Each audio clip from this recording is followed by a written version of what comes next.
الرحيم الحمد لله رب العالمين والصلاة والسلام على سيد المرسلين محمد وعلى آله وأصحابه أجمعين أما بعد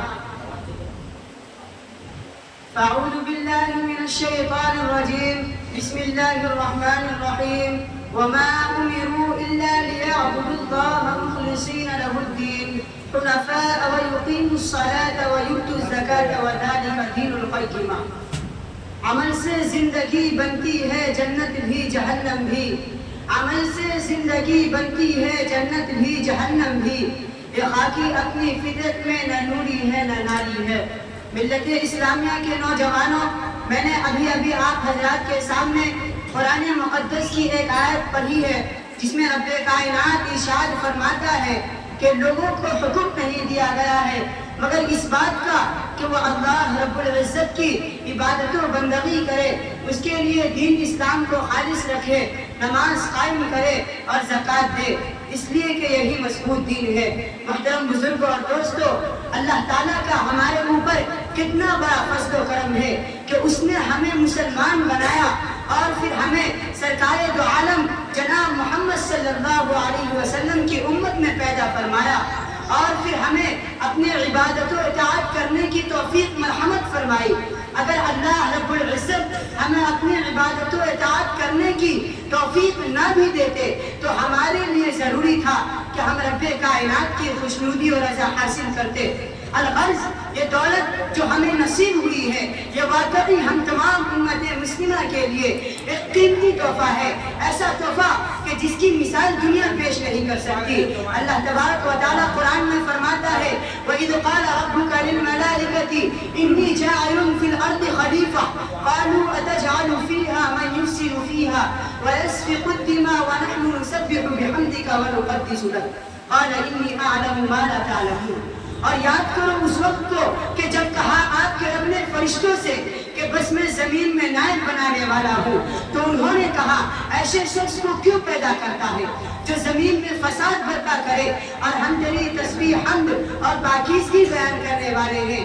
اللہ تعالیٰ نے فرمایا جو میں جانتا ہوں تم نہیں جانتے. چنانچہ اس آیت کریمہ سے یہ معلوم ہوتا ہے کہ جب اللہ رب العزت نے انسان کو اس دنیا کے آب گل میں بھیجا تو انسان اس وقت آپس میں خون ریزیاں کرنے لگے اور ساتھ ہی ساتھ عدل و انصاف پر قائم رہنے لگے. انسان اس وقت بے وقوف تھا تو عقل مند بھی تھا، انسان اس وقت نادان تھا تو اس وقت جانکار بھی تھا. اللہ تعالیٰ نے انسان کی تخلیق کچھ عجیب ڈھنگ سے کی ہے. اگر یہی انسان رب کائنات کی انکار پر اتر آتا تو فرعون اور شداد سے بھی آگے نکل جاتا، اور اگر اللہ اور اس کے رسول کی اطاعت و فرما برداری پر اتر آیا تو فرشتوں سے بھی اونچا مقام حاصل کر لیا. لیکن یہاں پر یہ دیکھنا چاہیے کہ ہماری عبادتوں اور ہمارے اعمال میں خلوص ہے یا نہیں.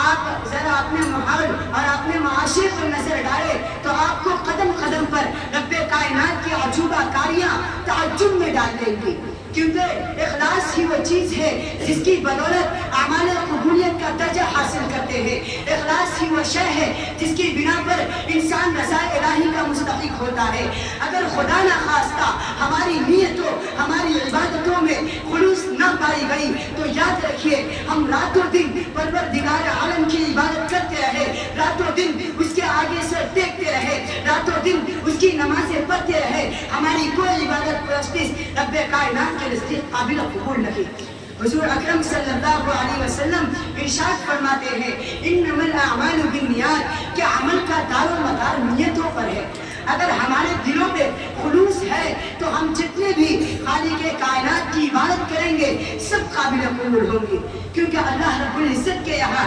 ہماری عبادتوں ہمارے اعمال کی کوئی حیثیت نہیں، وہ تو ہمارے دلوں کو دیکھتا ہے. نیت کی حقیقت سمجھانے کے لیے اس وقت ہمارے ذہن میں ایک مثال آئی، وہ یوں کہ جس طرح دال بغیر نمک کے بیکار ہو جایا کرتا ہے، چاہے اسے کتنی ہی بہترین طریقے سے بنایا جائے، ٹھیک اسی طرح انسان کا عمل بیکار اور رائگاں ہو جاتا ہے اگر وہ خلوص کے ساتھ نہ انجام دے. آپ سینکڑوں ہزاروں لاکھوں کروڑوں رکعت نمازیں پڑھ لے، آپ سینکڑوں ہزاروں کروڑوں دن روزہ رکھ لے، آپ سینکڑوں مرتبہ بیت اللہ کا حج کر لے، لیکن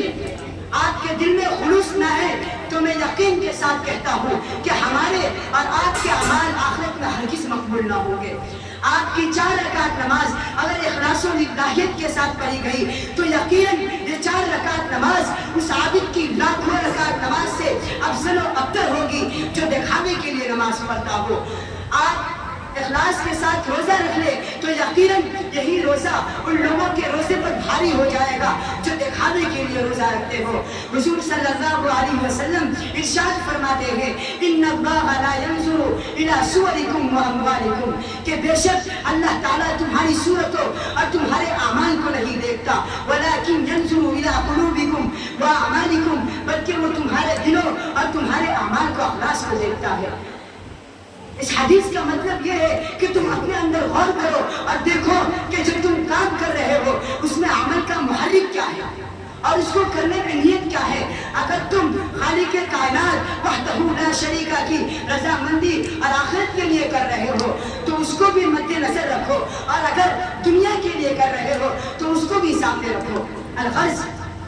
لیکن یہاں پر ایک بات یاد رکھنا چاہیے کہ اگر انسان کسی عزت و شہرت کی غرض سے کوئی کام انجام دیتا ہے تو اس کو وقتی طور پر عزت و شہرت تو حاصل ہو جاتی ہے لیکن دائمی کامیابی و کامرانی اس کو میسر نہیں ہوتی۔ ریاکاری اور دکھاوا بہت بری بلا ہے، بعض دفعہ انسان کو ہلاکت و تباہی میں ڈال دیتی ہے جس سے انسان مایوس اور نامراد ہو جایا کرتا ہے۔ حضور صلی اللہ علیہ وسلم ارشاد فرماتے ہیں من سمع الناس بعلمه سمع الله بخلقه وحقره وصغره، یہ کہ جو دنیا میں اپنے اعمال لوگوں کو بتاتا ہے قیامت کے دن خدا اس کے عیوب لوگوں کو بتائے گا اور اس کی ریاکاری کو ظاہر کر کے لوگوں کے سامنے اس کو ذلیل و رسوا کرے گا۔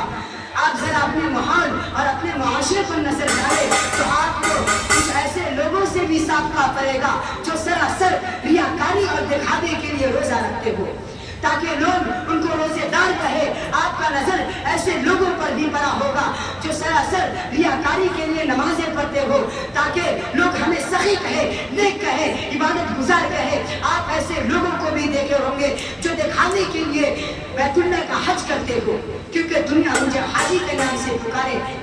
وآخر دعوانا الحمدللہ رب العالمین۔